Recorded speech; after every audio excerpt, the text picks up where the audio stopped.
मित्रों नमस्कार। आप सभी का गीता सत्संग चैनल पर स्वागत है। गीता में अध्याय 12 भक्ति योग पर आधारित है। तो आइए अध्याय 12 पर चिंतन करते हैं। अगर पूरे अध्याय को एक पंक्ति में कहें तो कहना होगा absorb your mind in the higher, अर्थात अपने मन मस्तिष्क को उच्च स्थिति में रखो।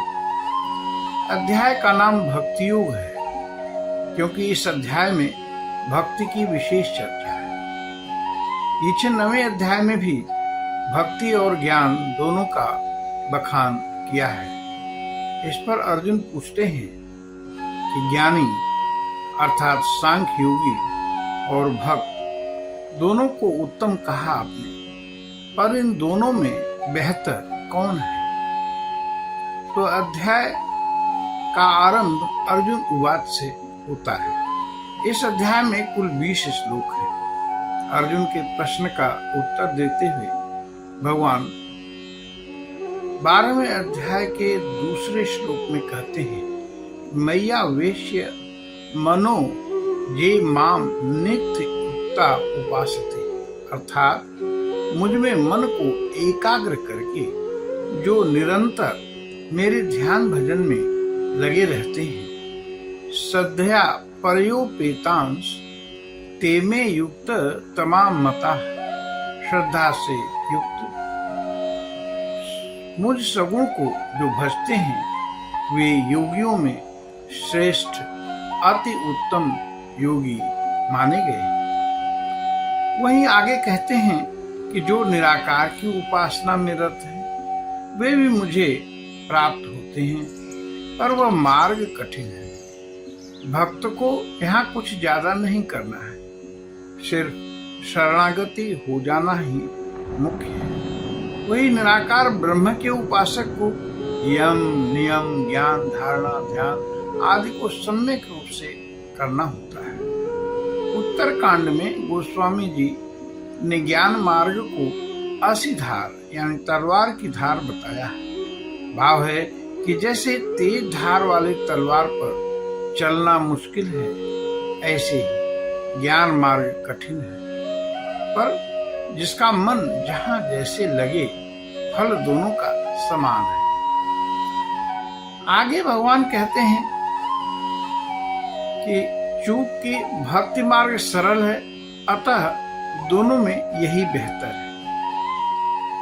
12वें अध्याय के 6वें श्लोक में भगवान कहते हैं कि भक्त को करना क्या है।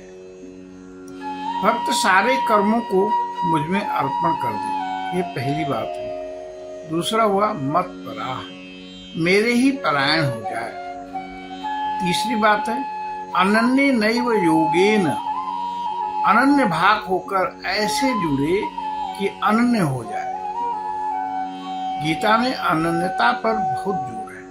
पाठक ध्यान दें, भाव है कि भक्ति एकनिष्ठ हो, एक इष्ट, एक मंत्र, एक आसन, एक स्थान और एक ही समय, यानी रोज साधना का समय न बदले, तभी अनन्य भाग हो पाएगा। आज इस देवता, कल दूसरे देवता, परसों दूसरा मंत्र, अगली बार फिर कभी और भजन कर लेंगे, ऐसे भाव वाले जन सफल नहीं हो पाते। एक ही लक्ष्य, एक ही इष्ट हो तो काम आसान हो जाता है। माम ध्यान तो उपासते, ये चौथी बात है। ऐसे मेरा ध्यान करे, मेरी उपासना करे। ऐसा करे तो फल क्या होगा? तो 7वें श्लोक में भगवान कहते हैं, पार्थ अहम न चिरात मैया वेशित चेतसाम तेसाम मृत्यु संसार सागरात समुद्धरता भवामी, अर्थात हे अर्जुन, मैं उसको जो मेरे में चित्त को निवेशित कर रखा है, जल्दी ही मृत्यु संसार सागर से पार कराने वाला होता हूँ। एक बात और कही जो भक्तों को प्रिय है, वास्तव में भगवान उनको कहते हैं कि मृत्यु संसार से उद्धार करा दूंगा। भक्त ये भी नहीं चाहता कि अब संसार से पार करा दोगे तो मैं भक्ति कैसे करूंगा। ठीक है, स्वर्ग में बहुत सुख होगा, पर प्रभु की भक्ति भी जो आनंद है, जो सुख है, उससे एक पासंग के बराबर भी स्वर्ग का सुख नहीं है। भक्त को उदास देखते हैं भगवान, तो फिर कहते हैं, अरे तुम दुखी मत हो, सुनो।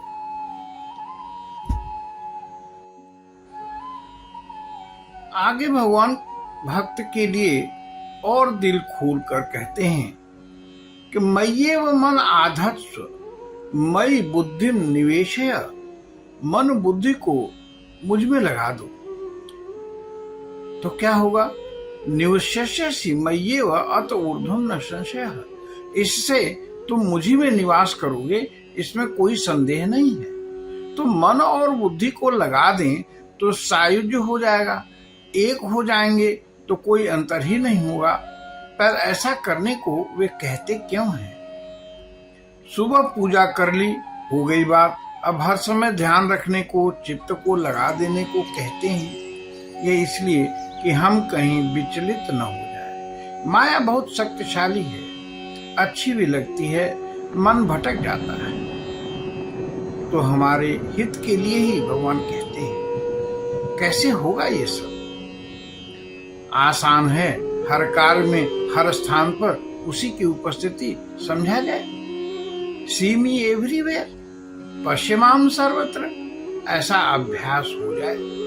शिष्य भक्त सोचने लगता है, बात तो ठीक है, पर यदि मुझसे ये नहीं हो पाया तो भी घबराओ मत। 9वें श्लोक में भगवान कहते हैं, अभ्यास योगेन माम इच्छाप्तुम धनंजय, मुझे प्राप्त करने की इच्छा करो। अभ्यास से हो जाएगा। तो पहले से सरल हो गया। वहां था कि हर समय ध्यान करो, अब इतना ही करना है कि पाने की इच्छा करनी है। हर घंटे बस सोचें कि हमें वासुदेव मिल जाए, तो मिलेंगे जरूर। यही ज्ञान सबरी को गुरु ने दिया।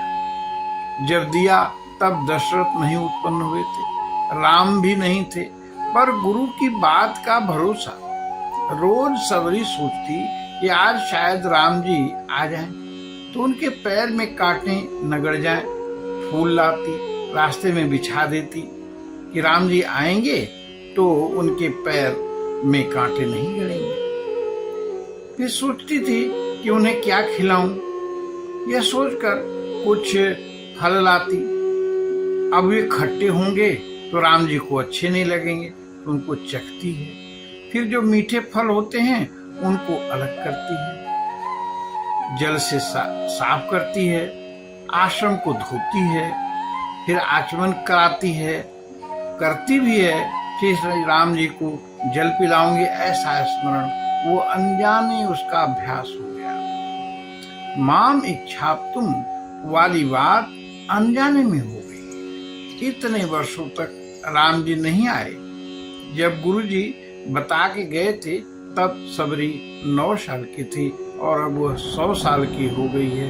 पर गुरु के वचन कभी मृखा नहीं होंगे, ऐसा अटल विश्वास और श्रद्धा गुरु पर सबरी का कल्याण हो गया। भगवान ने सोचा कि भक्त अगर अभ्यास में सफल नहीं हुआ तो साधना को और सरल कर दिया। तो माम इच्छाप्तुम के लिए अभ्यास करना होगा। भक्त सोचता है अभ्यास नहीं हुआ तो भगवान भक्त के मन की बात को समझ लेते हैं। तो कहते हैं कोई बात नहीं, ऐसा करो कि सारे कर्म मेरे ही निमित्त कर दो। अभ्यासेपि समर्थोसि मत कर्म परमो भव। अभ्यास में अगर तू समर्थ नहीं है तो सारे कर्म मेरे ही निमित्त करो। तो क्या होगा। मदर्थम अपि कर्माणि कुर्वन् सिद्धिम अवाप्स्यसि। मदर्थ कर्म से भी मुझे ही प्राप्त हो जाओगे। अब मदर्थ कर्म क्या है। भगवत संबंधी सारे कर्म मदर्थ ही हैं। वे कार्य जिनमें फल की आकांक्षा न हो वे मदर्थ हैं। जनहिताय कर्म मदर्थ है। जन जन में भगवान की वाणी का प्रचार प्रसार मदर्थ है। दूसरों के हित में कृत कर्म मदर्थ है। 11वें अध्याय में मत कर्म कृत आया है, उसका भी यही भाव है। और सरल हो गया। अब तो जो भी काम करेंगे देखेंगे उसमें दूसरों का हित हो, फल की इच्छा न करें, ईश्वर के निमित्त कार्य करें, फिर उसी को प्राप्त हो जाएंगे। अब भक्त सोचता है अगर मदर्थ कर्म भी नहीं कर पाया तो क्या होगा। पुनः भगवान भक्त को आश्वस्त करते हैं और कहते हैं चलो मदर्थ कर्म भी नहीं कर सको तो ये काम करो, सर्व कर्म फल त्यागम ततः कुरु यथात्मवान। तो मन बुद्धि पर विजय प्राप्त कर सभी कर्मों के फल को त्याग कर दो। तो अब कर्म करेंगे, शास्त्र सम्मत कर्म करेंगे पर फल की इच्छा नहीं करेंगे। तो समझ लेना है कि मर्म को न जान, अभ्यास से ज्ञान श्रेष्ठ है और ज्ञान से परमेश्वर का रूप ध्यान श्रेष्ठ है। और इस ध्यान से सर्व कर्म फल त्याग बेहतर है। पर ऐसा क्यों? क्योंकि त्याग से तुरंत शांति मिलती है। शिष्य ने पूछा कि गुरुदेव आप जो कह रहे हैं वह मेरी समझ में आ रहा है, पर मैं जानना चाहता हूँ कि किस पर प्रभु की कृपा होती है। वे कौन से गुण हैं जो भगवान को कृपा के लिए प्रेरित करते हैं। तो गुरु ने कहा वत्स सुनो और स्वयं में भी इन गुणों को लाने का प्रयास करो। तो पहला गुण गुरु ने बताया अद्वेष्टा सर्वभूतेषु, सभी भूतों में अद्वेष। मैत्रः करुण एव च, सभी से मित्र भाव, करुणा और दया का भाव हो, ये दूसरा। तीसरा है निर्ममो निरहंकार, ममता और अहंकार गत हो गया। चौथा सम दुख क्षमी, दुख सुख में सम हो, क्षमावान हो। पांचवी बात संतुष्ट, सदा संतुष्ट रहे। छठवीं बात सततम योगी, सतत योग में रत हो। सातवीं बात यतात्मा दृढ़ निश्चय, यतात्मा अर्थात इंद्रियों सहित शरीर को वश में किए हो, दृढ़ निश्चय वाला हो। आठवीं बात मई अर्पित मनो बुद्धि, यो मन और बुद्धि मुझे अर्पित कर चुका हो। मद भक्तः, मेरा भक्त हो। स में प्रिय, वह मुझे प्रिय है। तो निर्ममों का अर्थ यह न लगाएं कि कोई संकट में हो और आप निर्मम होकर आगे बढ़ जाएं कि हम तो गीता में निर्मम सीखा है। निर्मम का अर्थ यह नहीं है। इसका अर्थ सिर्फ संसार से राग रहित होते जाना है। कुछ और गुण भी हैं जिन्हें हम आगे के वीडियो में देखेंगे। तो हम अपनी वाणी पर यहीं विश्राम देते हैं। आइए भगवान का नाम लेते हैं। हरि ओम तत्सत, हरि ओम तत्सत, हरि ओम तत्सत। आप सभी का बहुत बहुत धन्यवाद। Thank you.